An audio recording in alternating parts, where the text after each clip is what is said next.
The manager looked down on the autistic boy and dismissed the dog's presence. But he never expected that.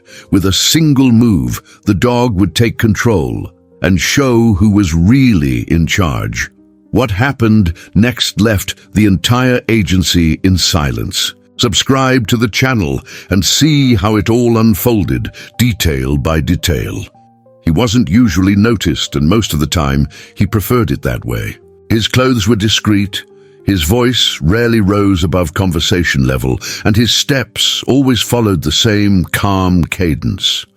Ethan Parker was a young autistic man with methodical habits and a brilliant mind that worked in silence, like a supercomputer. Hidden beneath a quiet facade, faithfully accompanied by his service dog, Max, trained to help him deal with intense stimuli, anxiety, and social stress situations, he had developed an efficient routine that kept him functional and centered, even in environments potentially hostile to his condition. Max, always by his side, had become not just emotional support, but a silent mediator between him and a world that didn't know, or didn't want to, understand people like him.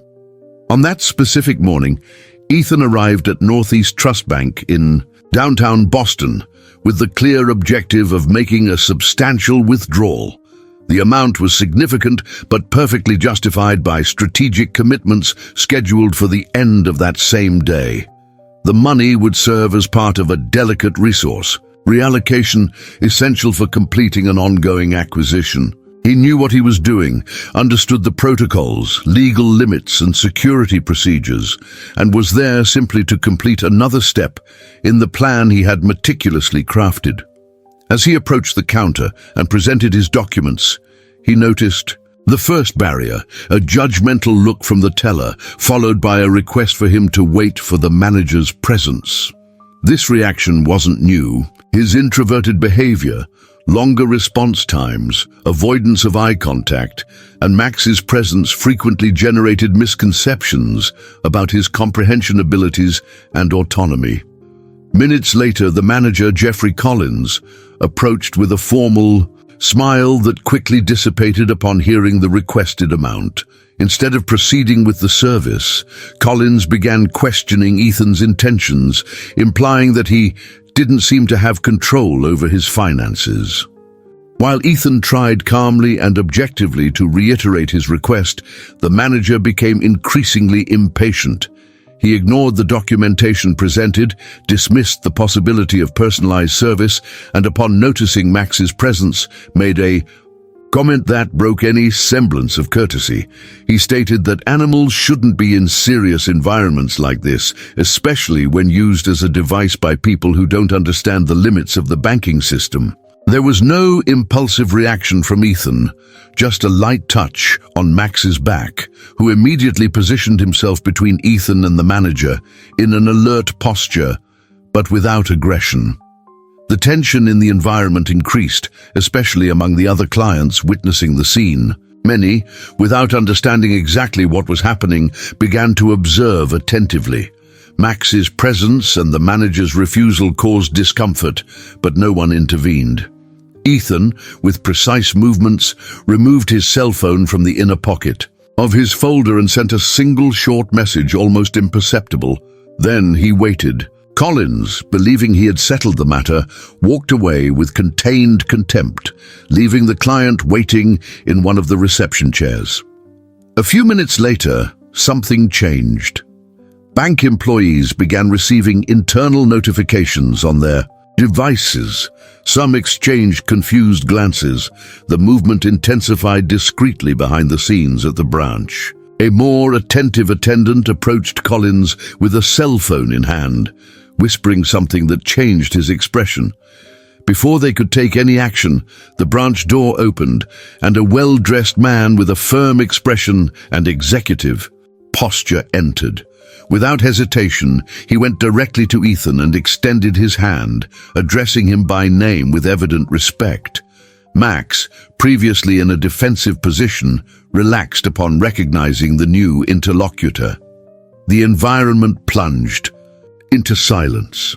The executive, Alexander Reed, made a quick nod to an employee from the bank's technical team, who began accessing a control panel at one of the branch terminals. Everything was unfolding with a precision that contrasted with the initial chaos. Gradually, those present began to understand that Ethan, until then treated with disdain, was not a simple client, nor someone out of place. The connection between him and Alexander indicated something much larger, but it had not yet been openly revealed. Collins, now visibly disconcerted, tried to regain his composure. But it was too late. The control of the situation had changed hands. While the branch operated in the background, Ethan remained silent. It was unnecessary to justify himself to someone who hadn't cared to listen to him from the beginning. Max, faithful by his side, maintained the same serenity as his handler, a serenity that was no longer confused with passivity, but with strength. All eyes were on them, and the weight of the revelation to come hung in the air like a cloud about to break. Until that moment, no one there knew that Ethan was not just a client with a significant account. He was the founder and current CEO of Neurofinance, a fintech company that, through a confidential operation, had just acquired a majority stake in the banking institution. This revelation, however, didn't come in the form of an arrogant announcement or impulsive retaliation.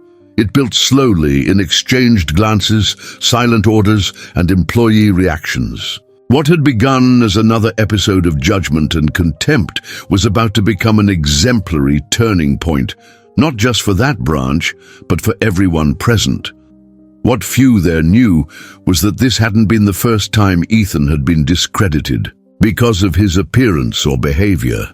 The difference now was that he was in a position where he could act.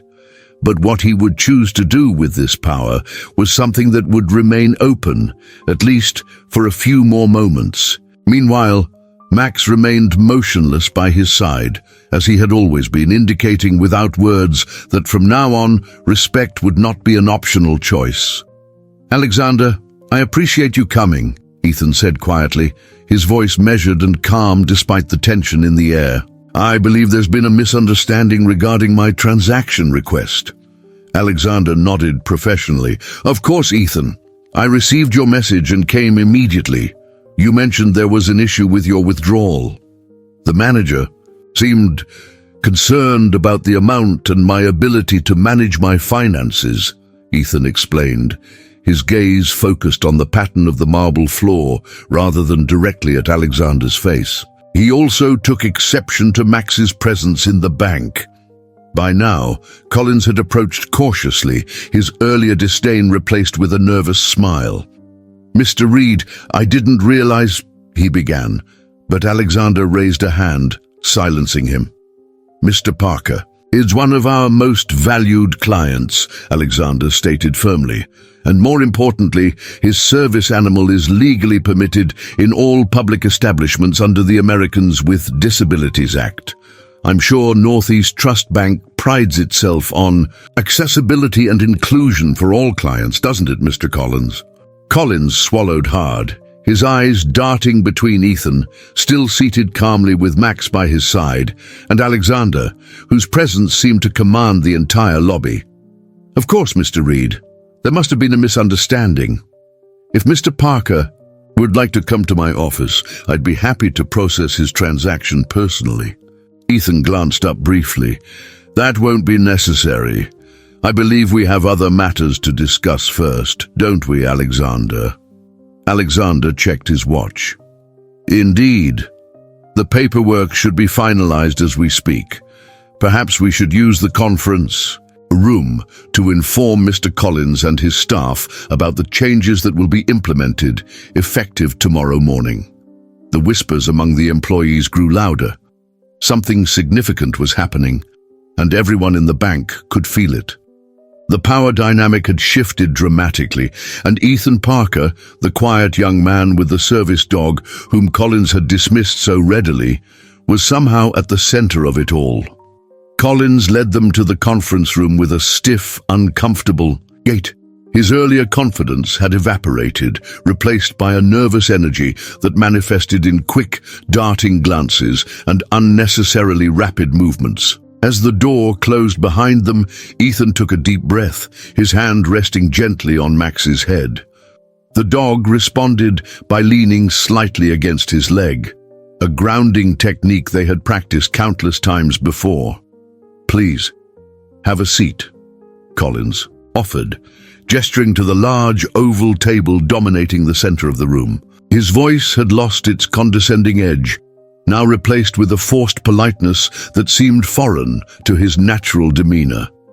Alexander remained standing, checking his phone briefly before addressing Collins. "I'll keep this brief. As of 9 a.m. this morning, Neurofinance has acquired a controlling interest in Northeast Trust Bank. The paperwork has been filed with all relevant regulatory bodies, and an official announcement will be made to the press tomorrow." Collins stared blankly, his mouth slightly open. Neurofinance? The fintech company? But that's... His eyes widened as they settled on Ethan, who was now looking directly at a point just above Collins' head, a small, controlled smile playing. At the corner of his lips, "Mr. Parker is the founder and CEO of Neurofinance," Alexander confirmed, placing a hand on Ethan's shoulder. "And your new employer effectively immediately." The color drained from Collins's face as the full implications of his earlier behavior came crashing down on him. He had not only insulted a customer, but his new boss, a boss who had witnessed firsthand his discriminatory behavior. I don't understand," Collins stammered. "The acquisition wasn't supposed to be announced until next quarter. How did this happen so quickly?" "We accelerated our timeline," Ethan replied, his voice soft but steady. "The banking industry is changing rapidly, and Northeast Trust's infrastructure aligns perfectly with our digital transformation goals. However, it seems that some aspects of the company culture may need more immediate attention than we anticipated." Collins shifted uncomfortably in his seat. "Mr. Parker, about earlier, I had no idea who you were. If I had known..." "That's precisely the problem, isn't it?"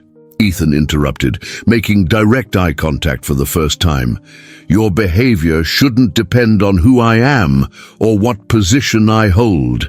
It should be consistent for all your customers, regardless of how they present themselves or what assistance they require." Alexander nodded in agreement. Northeast Trust has a troubling history of ADA compliance issues. 3 complaints filed in the last year alone, all settled quietly. But that approach ends today. Under Neurofinance's leadership, accessibility and inclusion will be prioritized, not treated as inconveniences to be managed. Ethan's fingers tapped a steady rhythm on the table. 3 taps, pause, 3 taps. A self-regulating behavior that helped him maintain focus during stressful situations. "I didn't come here today to make a scene or exercise power, Mr. Collins. I came to complete a routine transaction, the same as any other customer. The fact that I couldn't do so without facing discrimination is exactly why this acquisition became necessary." The door opened and a young woman entered carrying a tablet. "Mr. Reed, the press release is ready for your final approval," she said, handing the device to Alexander. "Thank you, Rachel," Alexander replied, scanning the document quickly before passing it to Ethan. "Our communications team has been working on this for weeks.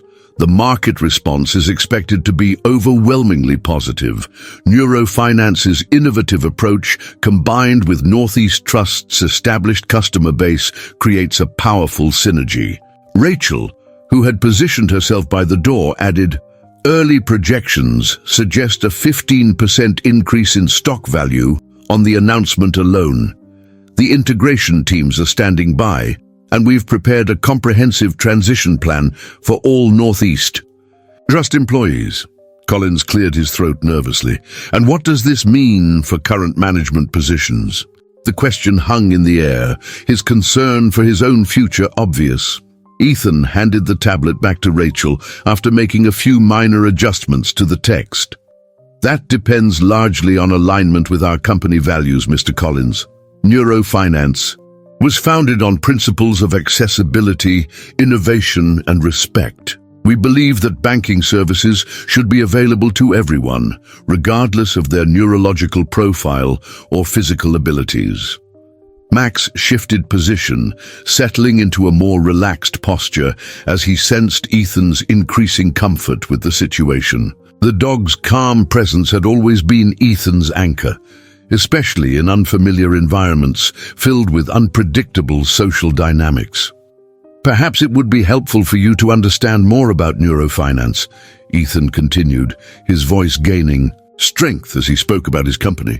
We started 5 years ago with a simple mission: to create financial services that work for neurodivergent individuals, banking interfaces that reduce sensory overload, customer service protocols designed with different communication styles in a mind, paperwork that doesn't presume neurotypical processing abilities.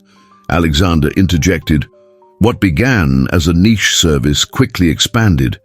It turns out that making financial systems more accessible for neurodivergent people makes them better for everyone. Neurofinance now serves over 3 million customers and has been valued at $4.2 billion in its last funding round.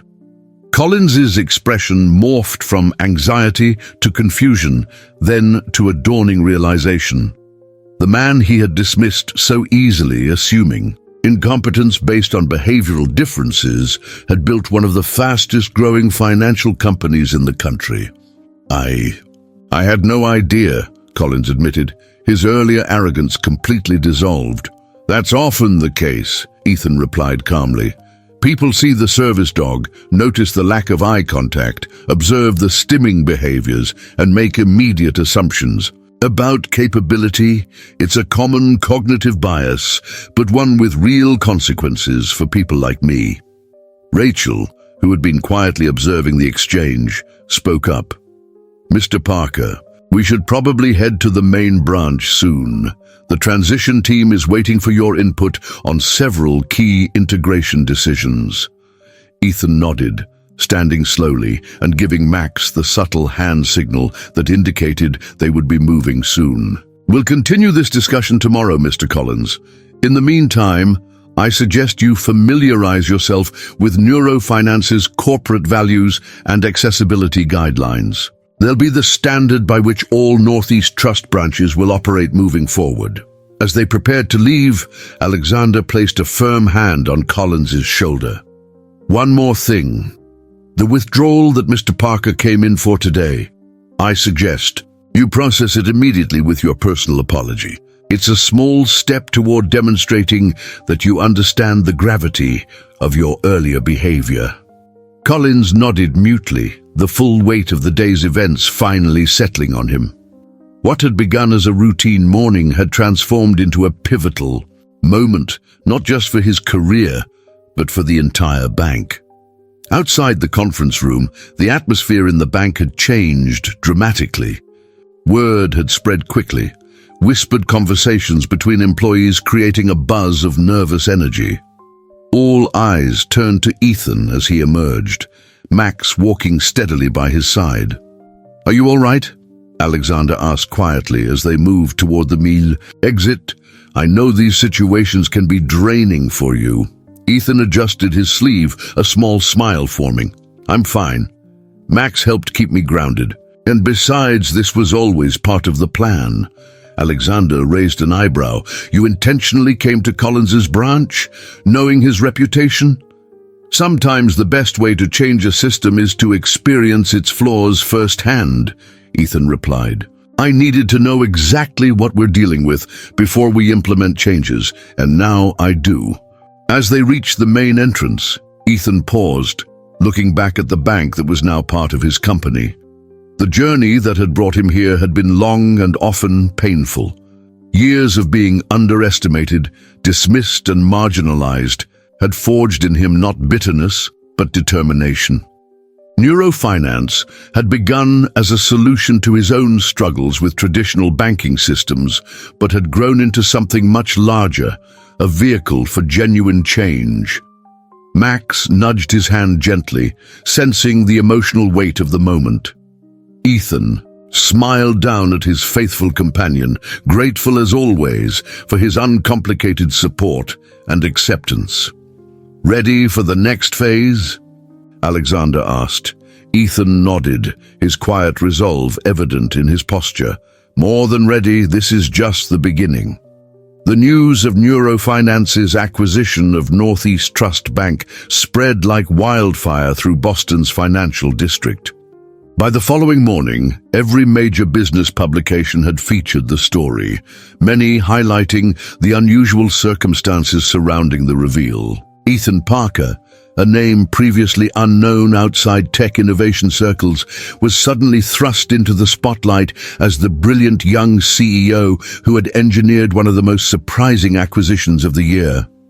At Neurofinance headquarters, located in the renovated textile mill in Cambridge, Ethan arrived for work at precisely 7:15 a.m., as he did every day. The building's design reflected his vision: open spaces with clearly defined zones, adjustable lighting, sound-dampening materials, and multiple quiet rooms for employees who needed sensory breaks. It was a workplace built on the understanding that different brains work differently and that accommodation wasn't charity, it was good business. "Morning, Ethan," said Sarah Chen, Neurofinance's chief operating officer, as she fell into step beside him. Sarah had been with Ethan since the beginning, one of the few people who had immediately recognized his brilliance without being distracted by his differences. "Quite the media storm you've created. The Boston Globe is calling it banking's neurodiversity revolution."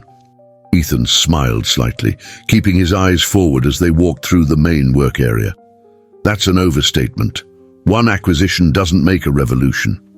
"Maybe not," Sarah conceded, "but the way it happened, that's what's capturing everyone's imagination. The discriminated against customer who turns out to be the new owner. It's like something from a movie." They reached Ethan's office, a space designed for function rather than status. The walls were a soothing shade of blue, the lighting indirect, and the furniture arranged to minimize visual clutter. Max immediately went to his designated spot, a comfortable bed in the corner with a clear view of the entire room. "We need to be careful about that narrative," Ethan said, settling into his routine of organizing his desk before beginning work. "This isn't about revenge or a power play. It's about creating real change in an industry that has systematically excluded people like me." Sarah nodded, understanding as always. "The transition team is heading to Northeast Trust's main branch today. Alexander is leading the initial assessment. They're expecting you at the all-hands meeting at 11. "I'll be there," Ethan confirmed already, opening his laptop to begin reviewing the day's priorities. "And Collins, has he made any statement about yesterday's events?" "Nothing public," Sarah replied. But according to Alexander, he spent the evening reviewing all of Neurofinance's accessibility protocols and company policies. Whether that's genuine interest or self-preservation is anyone's guess. Ethan's fingers paused over his keyboard. "People can change, Sarah. Sometimes they just need the right motivation." Across town, at Northeast Trust's main branch, Jeffrey Collins sat in his office, surrounded by printouts of Neurofinance's corporate guidelines, employee handbooks, and accessibility standards.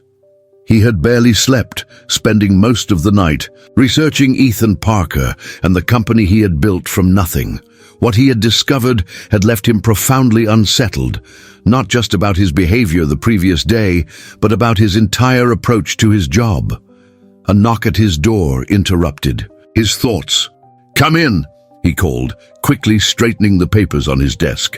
The door opened to reveal Rachel Martinez, the same assistant who had been present during yesterday's confrontation. "Mr. Collins, I'm here to brief you on today's transition meetings. Mr. Parker and the executive team will be arriving at 11 for the all-hands announcement. Collins nodded, gesturing for her to take a seat. Of course. I've been reviewing the materials you sent over. It's quite comprehensive. Rachel's expression remained neutral, but her tone was pointed. Neurofinance takes its corporate culture very seriously, Mr. Collins. The accessibility standards aren't suggestions, they're foundational principles. I'm beginning to understand that, Collins admitted, surprising himself with his candor. I've been in banking for 20 years, and I've never encountered an approach like this. Treating neurodiversity as an asset rather than a liability, it's not how traditional banks operate. Which is precisely why they're losing market share to companies like Neurofinance, Rachel replied. Mr. Parker built a company that serves customers traditional banks have ignored or marginalized for decades. The results speak for themselves. Collins leaned back in his chair, studying Rachel more carefully. You seem very committed to this approach. Have you been with Neurofinance long? A small smile crossed Rachel's face. Since the beginning, I was their third employee. I'm autistic too, Mr. Collins, though I present differently than Ethan. In a traditional bank, I would have been relegated to back-office operations, away from customer contact. At Neurofinance, I'm the Director of Transition Management, leading complex organizational changes precisely because of my pattern recognition abilities and attention to detail. Collins felt a flush of embarrassment creeping up his neck. I would never have guessed, he admitted. That's the point, Rachel said firmly. Neurodiversity doesn't have one look, one set of behaviors, or one list of accommodations. It's a spectrum of different neurological wiring, each with its own strengths and challenges. Neurofinance succeeded because Ethan understood this from personal experience and built systems that work with different brain types, not against them. By 10:45 a.m., Northeast Trust's main branch lobby had been transformed. The usual bank operations had been temporarily suspended, and rows of chairs had been set up facing a small podium. Employees from all departments gathered nervously, exchanging theories and concerns about what the acquisition would mean for their jobs, their daily routines, and the institution they had worked for, in some cases for decades. At precisely 11 o'clock, the main doors opened and a group of people entered. Leading them was Alexander Reed, followed by Sarah Chen and several other executives in business attire. Behind them, walking at his own steady pace with Max by his side, came Ethan Parker. The room fell silent as they made their way to the front. Collins, who had positioned himself near the podium, stepped forward to greet them, extending his hand first to Alexander, then, with visible hesitation, to Ethan. Mr. Parker, he said, his voice carrying in the quiet room. On behalf of all Northeast Trust employees, welcome. We're eager to hear about your vision for our combined future. Ethan accepted the handshake briefly, his focus mainly on the assembled crowd.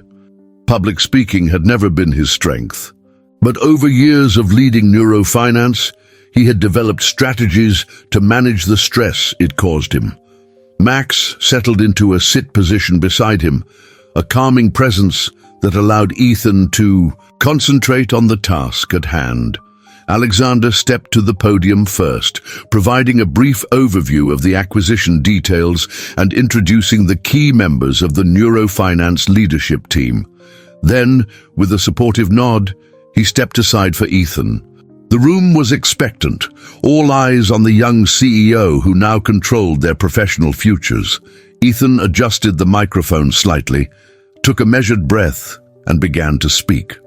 I founded Neurofinance 5 years ago because I couldn't find a bank that worked for me, he stated simply, his voice quiet but clear.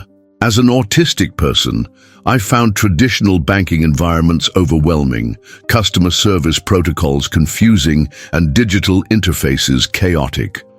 Rather than continue struggling with systems that weren't designed with minds like mine in consideration, I decided to build something new. He paused, his fingers tapping lightly against the podium in that familiar pattern. 3 taps, pause, 3 taps. What began as a solution for neurodivergent individuals quickly grew into something much larger. We discovered that designing systems to be accessible and intuitive for different brain types made them better for everyone. Our customer satisfaction rates are 43% higher than the industry average. Our digital platforms have 67% better engagement. Our retention rates exceed industry standards by nearly double. A murmur ran through the crowd as these figures registered. Northeast Trust, like many traditional banks, had been struggling with customer retention and digital engagement for years. Yesterday, Ethan continued, I experienced firsthand how Northeast Trust currently serves customers who don't fit the expected mold. Today, I'm here to tell you that will change, not just because I now have the authority to make it change, but because it makes business sense. Accessibility isn't charity, it's good business. Inclusion isn't a buzzword, it's a competitive advantage. As Ethan spoke, Collins found himself listening with growing interest. The dismissive attitude he had harbored just a day earlier was being replaced, almost against his will, with reluctant respect. The young man he had so easily dismissed as incapable was articulating a business vision more compelling than anything he had heard from Northeast Trust's previous leadership in years. This transition will not be easy, Ethan acknowledged, his gaze moving across the assembled employees. Change rarely is. Some of you may decide that Neurofinance's approach doesn't align with your personal values or professional goals. That's okay. We respect individual choice. But for those of you willing to embrace a new perspective, to learn new ways of interacting with customers and colleagues, there is a place for you in our combined future. Max shifted slightly, sensing a change in Ethan's energy as he approached the conclusion of his address. Ethan reached down briefly to touch the dog's head, a grounding gesture that helped him maintain his focus. Tomorrow, transition teams will begin working with each department. Training programs will be implemented, systems will be evaluated, and yes, changes will be made. But the core of banking, helping people manage and grow their financial resources, remains the same. We're not changing what we do, we're changing how we do it and who we do it for. As Ethan stepped away from the podium, the room remained silent for a moment before erupting into applause. It wasn't the enthusiastic ovation of a fully converted audience, but rather the respectful acknowledgement of a clear vision convincingly presented. Alexander moved forward to provide additional details about the transition timeline, but Collins found his attention still fixed on Ethan, who had stepped back and was now quietly conferring with Sarah Chen. Yesterday, Collins had seen only limitations when he looked at Ethan Parker. Today, he was beginning to see possibility. 3 months into the acquisition, Northeast Trust Bank was undergoing a transformation unlike anything the banking industry had seen before. The physical spaces of each branch were being methodically redesigned. Harsh fluorescent lighting replaced with adjustable LEDs, sound-dampening panels installed to reduce echo and background noise, clear signage with both text and visual cues, and designated quiet areas for customers who needed reduced sensory input. But the most significant changes were happening in the bank's culture and operations. At the branch where Ethan had first encountered Collins, a training session was underway in the redesigned conference room.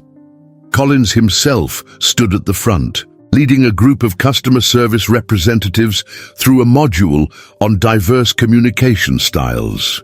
Remember, he explained, pointing to the presentation slide, direct questions with clear options are often more effective than open-ended inquiries. Would you prefer option A or option B, rather than, what would you like to do? This approach isn't just helpful for neurodivergent customers, it creates clarity for everyone. Rachel Martinez, seated at the back of the room, observed with quiet satisfaction. Collins had surprised everyone, including himself, by embracing the transition with unexpected enthusiasm. After the initial shock wore off, he had approached the neurofinance team with a proposal. He wanted to lead the customer service transformation at his branch, to transform it from the site of Ethan's worst experience to a model for inclusive banking practices. As the session concluded, Collins approached Rachel. "How did that look? I'm still not sure I'm explaining the sensory processing considerations effectively." Rachel nodded thoughtfully. "The content was good. Maybe add more concrete examples? Real scenarios your team has encountered where a different approach would have improved the customer experience." "Good idea," Collins agreed, making a note on his tablet. "Is Ethan still planning to visit tomorrow for the branch reopening ceremony?" "Yes, he'll be here," Rachel confirmed. "He's been following your branch's progress closely. I think he's particularly interested in seeing how you've implemented the changes." Across town at Neurofinance headquarters, Ethan sat in his office, reviewing the quarterly performance data for the newly integrated branches. The numbers were promising. Customer complaints had decreased by 22%, new account openings had increased by 17%, and employee satisfaction scores were climbing steadily across all departments. Sarah entered with 2 cups of tea, placing one on Ethan's desk in the exact spot where he preferred it. After years of working together, she understood his preferences without needing to ask. "The press is calling tomorrow's reopening a watershed moment in accessible banking," she reported, settling into the chair across from him. "We've got confirmations from 3 major financial publications and 2 disability advocacy organizations. It's going to be a high-profile event." Ethan nodded, taking a sip of the tea. "And how's Collins handling the attention?" Sarah smiled. "Surprisingly, well, according to Rachel, he's been putting in extra hours, personally overseeing every detail of the redesign. It's almost as if he's on a mission." "People can surprise you," Ethan said softly. "Sometimes what looks like prejudice is really just lack of exposure." Collins never had the opportunity to understand neurodiversity before. Now he does. Still, Sarah pointed out, not everyone would have responded the way he has. Some would have resisted, or just gone through the motions while holding on to their old biases. Collins seems genuinely committed to the change. Ethan's fingers tapped lightly on his desk. 3 taps, pause, 3 taps. "I've been thinking about that a lot, about transformation and what makes it possible." He turned his monitor so Sarah could see the presentation he was working on for the next day. "I think it comes down to this. When people experience the benefits of inclusion firsthand, it stops being abstract. It becomes real." The following morning dawned bright and clear. The branch that had once been the site of Ethan's humiliation was now adorned with a new sign: Northeast Trust, banking for every mind. Inside, final preparations were underway for the reopening ceremony. Staff members moved about in their new uniforms, which had been redesigned for comfort and practicality rather than formality. The lighting had been adjusted to a warm, natural glow, and the sound system played gentle ambient music at a carefully calibrated volume. Collins stood in the center of the lobby, surveying the space with a critical eye. Every detail had been considered, from the height of the counters to the clarity of the directional signage. When he had first proposed leading this transformation, many had questioned his motives, assuming it was merely an attempt to save his job. But over time, his genuine commitment had become evident. What had begun as professional survival had evolved into personal mission. "It looks perfect," Rachel said, joining him in his inspection. "You've created something remarkable here." "Collins," shook his head. We've created something remarkable. I couldn't have done this without the neurofinance team's guidance. I didn't even know what I didn't know. The doors were scheduled to open at 10 a.m., with the official ceremony at 11. By 9:30, a crowd had already gathered outside, a mix of media, community members, and curious onlookers. At 9:45, a black Tesla pulled up and Ethan emerged, Max faithfully at his side. As always, his appearance was understated. Simple clothes, no flashy accessories, nothing that would draw undue attention. Yet there was something undeniably commanding about his presence now, a quiet confidence that hadn't been there 3 months ago. Alexander met him at the entrance. Ready for this? It's going to be quite the media circus. Ethan nodded, his hand resting on Max's head. As ready as I'll ever be. Where's Collins? Inside, doing one final check of everything. He's been here since dawn, Alexander replied. He's nervous about seeing you again, I think. He doesn't need to be, Ethan said simply. They entered through a side door, avoiding the crowd at the main entrance. Inside, the transformation was even more evident. The sterile, intimidating space that had once been Northeast Trust's branch was now warm, inviting, and thoughtfully designed. As Ethan walked through, taking in the changes, Collins emerged from a back office. There was a moment of hesitation as the two men saw each other. Collins straightened his tie, took a deep breath, and approached. "Mr. Parker," he said, extending his hand. "Welcome to the new Northeast Trust. I hope you'll find it more accommodating than your last visit." Ethan accepted the handshake, meeting Collins's eyes briefly. "It's remarkable, Mr. Collins. You've done excellent work here." Collins glanced around the space, a hint of pride in his expression. "I had excellent teachers. Your team has been incredibly patient with my learning curve, especially Rachel. She never lets me get away with taking shortcuts." Rachel smiled at the acknowledgement. He's being modest. The sensory-friendly quiet room was entirely his idea. We're implementing it across all branches now. As the clock approached 10, the staff took their positions. Collins, with a newfound sense of purpose, gave a final nod to his team before moving to open the doors.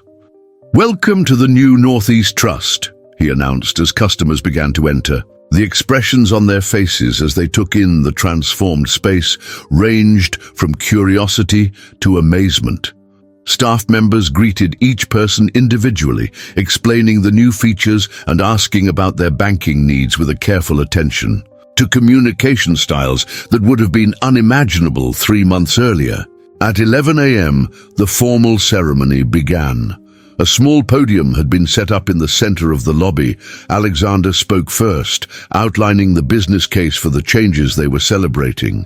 Sarah followed, sharing data on the improved customer experience at branches that had already implemented similar transformations. Then it was Collins's turn. He approached the podium with measured steps, taking a moment to survey the gathered crowd. 3 months ago, I made the worst mistake of my professional career, he began, his voice steady despite the personal nature of his admission. I judged a customer based on his neurodivergent traits rather than treating him with the respect every person deserves. That customer turned out to be Ethan Parker, the CEO of Neurofinance, and now my boss. A ripple of reaction moved through the audience. "But that's not why I'm standing here today," Collins continued. "I'm not leading this branch's transformation because Mr. Parker has authority over me. I'm doing it because that interaction forced me to confront my own biases and limitations. It made me realize how many customers we've failed to serve properly, how many opportunities we've missed, and how narrow my vision of banking had become." He gestured around the space. "Every change you see here, from the lighting to the signage, to the quiet room, represents a shift from viewing certain customers as difficult to recognizing that our services weren't adequately designed for their needs. This isn't about charity or compliance, it's about excellence in banking for everyone." The sincerity in Collins's voice was unmistakable. What had begun as a humbling lesson had transformed into genuine conviction. As he concluded his remarks, he turned toward Ethan, who sat quietly at the side of the room, Max resting calmly at his feet. "Mr. Parker, I want to thank you, not for giving me a second chance, but for showing me a better way to serve our community. The changes we're celebrating today aren't just about physical spaces or protocols. They're about recognizing the full humanity of every person who walks through our doors."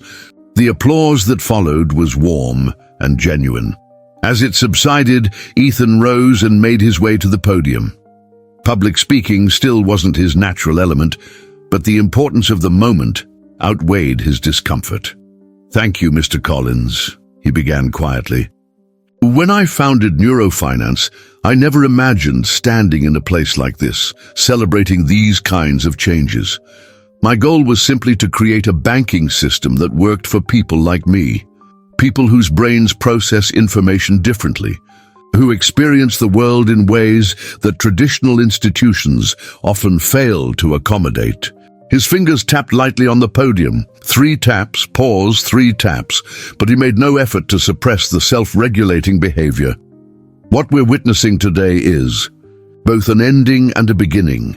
The end of a banking model that serves only those who fit a narrow definition of normal, and the beginning of something more inclusive, more innovative, and ultimately more successful. Ethan's gaze moved across the assembled crowd, not making direct eye contact, but taking in the collective energy of the moment. This branch is just the first step. Over the next year, every Northeast Trust location will undergo similar transformations. Not identical, each community has unique needs, but guided by the same principles of accessibility and respect. He paused, his hand dropping to his side, where Max pressed reassuringly against his leg. "I've been asked many times in the past 3 months why I didn't immediately fire Mr. Collins after our initial interaction. The answer is simple. Transformation requires opportunity. If we want to change the banking industry, or any industry, we need to demonstrate that change is possible, even for those who initially resist it." A small smile formed at the corner of his mouth. "Besides, as it turns out, Mr. Collins is exceptionally good at implementation once he commits to a goal. Sometimes the people who push back the hardest become your strongest advocates once they understand the vision." The ceremony concluded with Ethan and Collins cutting a ribbon stretched across the entrance to the branch's new sensory-friendly quiet room, a space designed for customers who needed reduced stimulation to conduct their banking business. As photographers captured the moment, the contrast between the two men was striking. Collins in his traditional banker's attire, Ethan in his simple clothes with Max faithfully by his side. Yet despite their differences, there was a shared sense of accomplishment that transcended their initial conflict. As the crowd dispersed and normal banking operations resumed, Ethan found a quiet moment to observe the branch in action. From his vantage point near the customer service desk, he could see the practical effects of the changes they had implemented. A mother with a child on the autism spectrum was being assisted in the quiet room, free from the overwhelming stimuli of the main lobby. An elderly customer with hearing difficulties was communicating easily with a teller using one of the new assistive listening systems. A young professional conducted his entire transaction via the redesigned digital interface, never needing to speak to a staff member. "It's really working, isn't it?" Sarah said, joining him in his observation. "Not just the physical changes, but the whole approach." Ethan nodded. "It is, and not just for neurodivergent customers. Everyone benefits from clarity, reduced sensory overload, and multiple ways to access services." Collins approached them, having just finished speaking with a local business reporter. "The feedback has been overwhelmingly positive so far, even from customers who don't personally need the accommodations. They appreciate the calmer environment, the clearer communication, all of it. That's always been our experience at Neurofinance, Sarah confirmed. When you design for accessibility, you end up creating better experiences for everyone. As they spoke, Ethan noticed a young man entering the bank. He moved with a slight hesitation, his body language suggesting the same kind of nervousness Ethan himself often felt in unfamiliar environments. The young man was accompanied by a service dog, similar to Max but smaller, a golden retriever with an alert, protective stance. Without saying anything, Ethan watched as Collins noticed the new customer. There was a brief moment when the old Collins might have emerged, the one who saw the service dog as an inconvenience, the hesitant behavior as a problem to be managed. Instead, Collins straightened his tie, approached the young man with a respectful distance, and introduced himself with clear, direct communication. That, Ethan said quietly to Sarah, is what success looks like. Later that evening, after the media had departed and the day's events had concluded, Ethan sat alone in his office at Neurofinance headquarters. Max dozed contentedly in his bed, occasionally twitching in his sleep. On Ethan's computer screen was a draft of Neurofinance's 5-year strategic plan, outlining an ambitious vision for expanding accessible banking services nationwide. A knock at the door interrupted his thoughts. "Come in," he called, expecting Sarah or perhaps Alexander with final reports from the day's events. Instead, it was Collins who entered, looking somewhat out of place in the modern, sensory-friendly environment of Neurofinance. "I hope I'm not interrupting, Mr. Parker. Your assistant said you were still here." "Not at all," Ethan replied, gesturing to the chair across from his desk. "Please, sit, and I think after today you can call me Ethan." Collins settled into the chair, his posture more relaxed than Ethan had ever seen it. "Then I'm Jeffrey. I wanted to thank you personally, away from the cameras and speeches. Today meant a lot to me, professionally and personally." Ethan nodded, understanding the significance of the moment. "The transformation you've led at your branch is exactly what I hoped would happen when we acquired Northeast Trust. Not just compliance with new standards, but genuine embrace of the philosophy behind them. It's changed how I see my role as a banker," Jeffrey admitted. "For 20 years, I thought my job was about transactions, compliance, and risk management. Now I understand it's really about making financial services accessible to everyone, regardless of how their minds work or bodies function. That's always been the mission of Neurofinance," Ethan confirmed. "Banking is a fundamental service. In modern society, no one should be excluded because traditional systems weren't designed with their needs in mind." Jeffrey leaned forward slightly. "I have a proposal I wanted to discuss with you.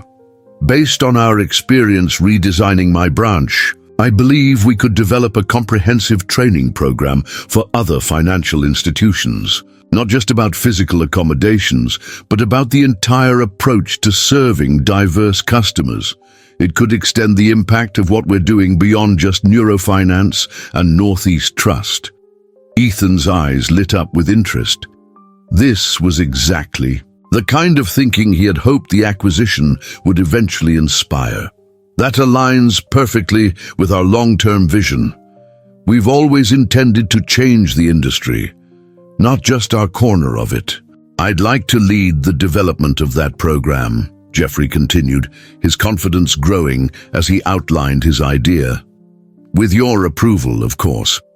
I think my background in traditional banking, combined with what I've learned through this transition, gives me a unique perspective."